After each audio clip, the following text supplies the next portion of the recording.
నమస్తే welcome to special focus. సాధారణంగా అగ్నికి ఆజ్యం పోస్తారు. కానీ ఆ ఆజ్యానికి అగ్గిపుడితే అవి కాస్త కొండంత ప్రకంపనలు సృష్టిస్తే ఇప్పుడు తిరుమల లడ్డు నాణ్యత వివాదంలో అదే జరిగింది. నెయ్యి విషయంలో జరిగిన అజాగ్రత్తత తిరుమల కొండను అపవిత్రమైందని భక్తులు మండిపడుతున్నారు. ఈ ఒక్క అంశంతో 300 ఏళ్ల చరిత్రకు మరకలు పట్టాయని వాదన కూడా వినిపిస్తుంది. అసలు తిరుమల లడ్డు చరిత్రేంటి? సంప్రదాయం పద్ధతిలో తయారు చేసే ప్రసాదాల్లో తప్పెలా జరిగింది? Let's watch big focus.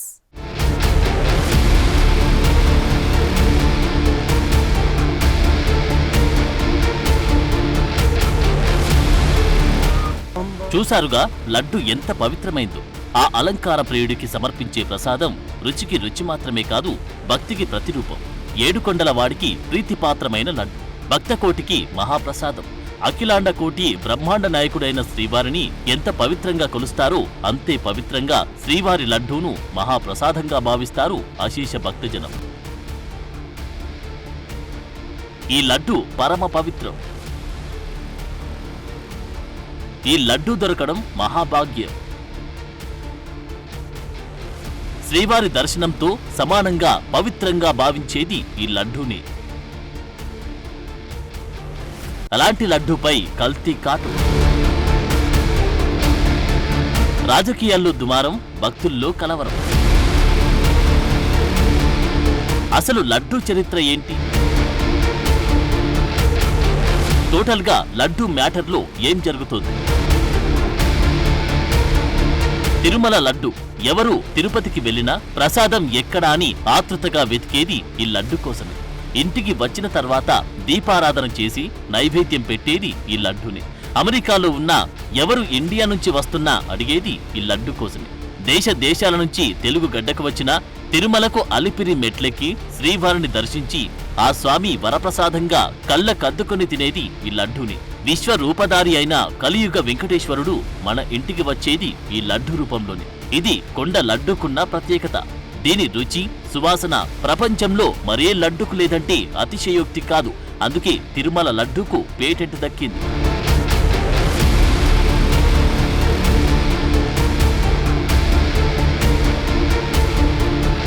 అఖిలాండ కోటి బ్రహ్మాండ నాయకుడికి ప్రతిరోజు నైవేద్యాలు సమర్పించే అతి ముఖ్యమైనది ఈ లడ్డూనే. నిజానికి ఇలాంటి నివేదనలు శ్రీవారికి ప్రపంచంలో మరెక్కడ జరగవు. అంతెందుకు, అన్నమయ్య మొట్టమొదటిసారి తిరుమలను దర్శించినప్పుడే తిండి మొండయ్య నైవేద్య ప్రియుడంటూ కలియుగ దైవాన్ని ఆట పట్టించేవాడంట. తిరుమల వైభవం గురించి చెప్పాలంటే ముందుగా గుర్తొచ్చేది లడ్డూ ప్రసాదమే. ఆ లడ్డూ ప్రసాదం మాధుర్యానికి 310 ఏళ్ల చరిత్ర ఉంది.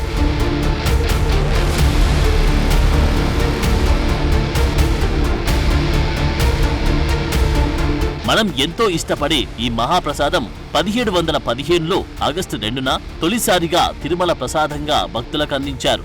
అయితే మొదట్లో దీని రూపం లడ్డూగా లేదు. శ్రీవారి లడ్డూ ప్రసాదాన్ని 1803లో అప్పటి మద్రాస్ సర్కార్ ఫస్ట్ టైం ఆలయంలో బూందీ ప్రసాదాన్ని ఇవ్వడం ప్రారంభించింది. దీంతో చారిత్రక ఆధారం కాగా అప్పటి నుంచే ప్రసాదాలు కూడా విక్రయించేవారన్న ప్రచారం ఉంది. పల్లవుల కాలం నుంచే ప్రసాదాల పరంపర మొదలైందని చరిత్ర చెబుతుండగా అప్పట్లోనే శ్రీవారికి సంధి నివేదనలుగా నైవేద్య వేళలు ఖరారయ్యాయి. ఈ సమయాల్లోనే భక్తులకు ప్రసాదాలు పంచేవారు. ఆ రోజుల్లో కొండ మీద భోజన సదుపాయం లేకపోవడంతో ప్రసాదాలే భక్తుల ఆకలి తీర్చేవి. భక్తులకు అందజేసే ప్రసాదాన్ని తిరుప్పొంగం, ఆ తర్వాత సుఖీయం, మనోహరపడి ఇలా ప్రసాదాలను ప్రవేశపెట్టారు.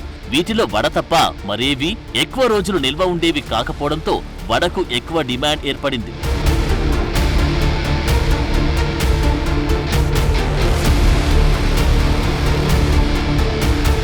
1933లో తిరుమల తిరుపతి దేవస్థానం ధర్మకర్తల మండలి ఏర్పాటైన తర్వాత ఆలయంలో ప్రసాదాల వితరణ, విక్రయ కార్యక్రమాలను పెంచింది. అయితే అప్పటి వరకు బూందీ రూపంలో ప్రసాదం అందుకుంటుండగా 1940 నాటికి అది లడ్డుగా మారింది.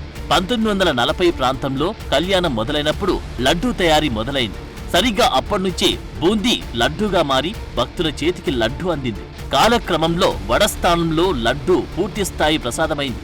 ఇక లడ్డూల తయారీకి వాడాల్సిన సరుకుల మోతాదును దిట్టం అనే పేరుతో తొలిసారిగా 1950లో నిర్మించి దాన్ని క్రమంగా విస్తరిస్తూ వచ్చారు టీటీడీ ధర్మకర్తల మండలి. దిట్టం పరిమాణాలను ఖరారు చేసిన టీటీడీ ఆలయ అవసరాలతో పాటు పెరుగుతున్న భక్తులకు అనుగుణంగా దిట్టాన్ని పెంచుతూ వస్తోంది. చివరిసారిగా 2001లో దిట్టాన్ని సవరించారు.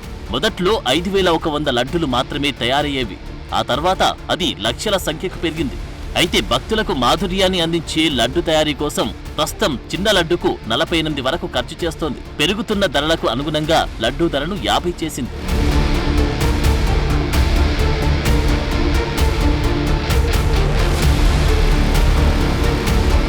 ఇక పోటులో దిట్టం ప్రకారం 5100 లడ్డూలు తయారు చేయడానికి మొత్తం 803 కేజీల ముడి సరుకు వినియోగిస్తున్న టీటీడీ ఆవు నెయ్యి 165 కేజీలు, శనగపిండి 180 కేజీలు, చక్కెర 400 కేజీలు, ముంత మామిడి పప్పు 30 కేజీలు, ఎండు ద్రాక్ష 18 కేజీలు, కలకండ 8 కేజీలు, యాలాకులు 4 కిలోలు వినియోగిస్తోంది. టీటీడీ తయారు చేసే లడ్డు మరెక్కడా తయారు చేయకుండా పేటెంట్ హక్కులు కూడా దక్కించుకుంది. భక్తులకు అందజేసే ఉచిత లడ్డు కాకుండా 3 రకాల లడ్డులను టీటీడీ తయారు చేస్తుంది. రోజు దాదాపు 15 మెట్రిక్ టన్నుల నెయ్యిని వినియోగిస్తూ 3 నుంచి 3.5 లక్షల లడ్డూలను తయారు చేస్తున్న పోటులో 600 మంది సిబ్బంది గుమగుమలాడే లడ్డు ప్రసాదాన్ని తయారు చేస్తున్నారు. ఇందులో 100 మంది కాంట్రాక్టు సిబ్బంది కాగా దాదాపు 700 మంది శ్రీ వైష్ణవులు శ్రీవారి లడ్డు ప్రసాదాన్ని సాంప్రదాయబద్ధంగా చేస్తున్నారు.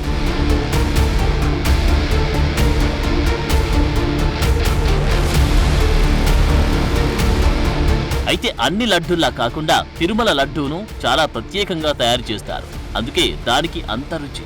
తొలుత శనగపిండిని బూందీకి అనువుగా చక్కెరతో కలుపుతారు.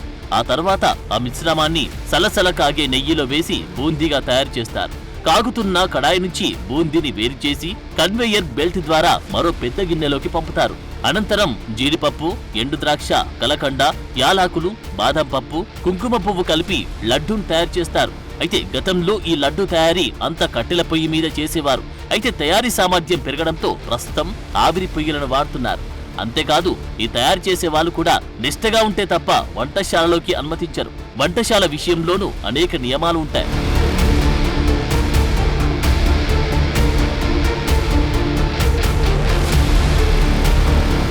వాస్తు ప్రకారం ఆగ్నేయంగా నిర్మించిన చోట పోటు ప్రసాదాలను తయారు చేస్తారు. అలా తయారైన ప్రసాదాలను శ్రీనివాసుని తల్లి వకులామాత విగ్రహం వద్దకు తీసుకెళ్తారు. అక్కడ వకులామాత ముందు ఉంచిన తర్వాత స్వామివారికి నైవేద్యంగా సమర్పించడమనేది తరతరాలుగా ఆనవాయితీగా వస్తోంది. మరోవైపు లడ్డు, వడలు తదితర పలహారాలు ఆలయంలో సంపంగి ప్రకారం ఉత్తర భాగాన తయారు చేస్తారు. ఈ పలహారాలను కూడా వకులామాతకు చూపించిన తర్వాతే ఆ స్వామివారికి నైవేద్యంగా అందిస్తారు. ఆ తర్వాత అది భక్తులకు నైవేద్యంగా వెళ్తుంది. అయితే ఇప్పుడు ఈ లడ్డులో నాణ్యత లేని నెయ్యి వ్యవహారం వివాదాస్పదమైంది. సాక్షాత్తు సీఎం చంద్రబాబు నాయుడు లడ్డులో వాడే నెయ్యిలో జంతువుల కొవ్వు ఉందని చెప్పడం మొత్తం దేశవ్యాప్తంగా చర్చగా మారింది.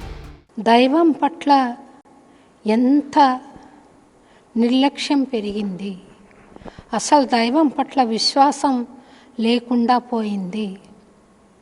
వీళ్ళందరూ ఏమనుకుంటారంటే అక్కడ నిలబడ్డది ఒక రాయి, ఆ రాతి శిల్పానికి మనం నైవేద్య నివేదన చేయడం ఏంటి, ఆయన తింటాడా, తింటే మళ్ళీ లడ్లు ఎందుకు వెనక్కి వచ్చాయంటారు.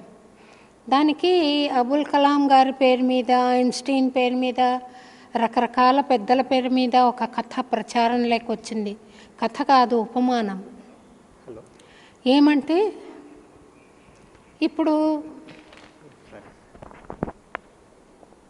ఒక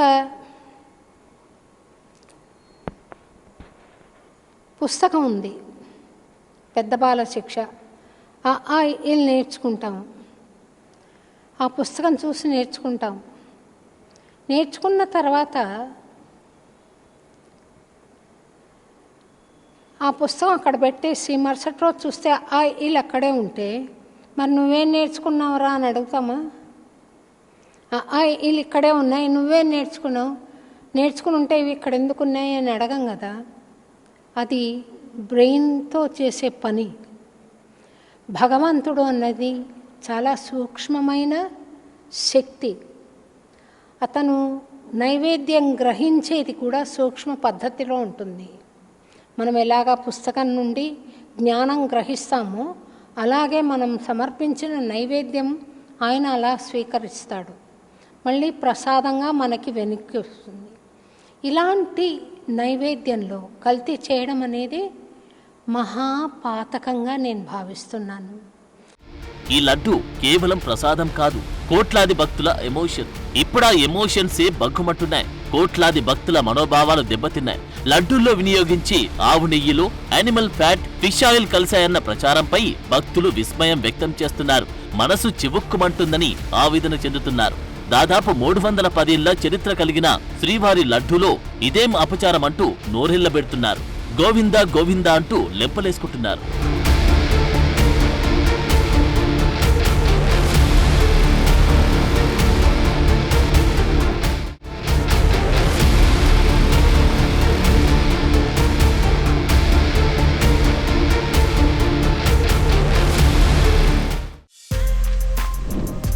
For more videos like this, subscribe Big TV channel.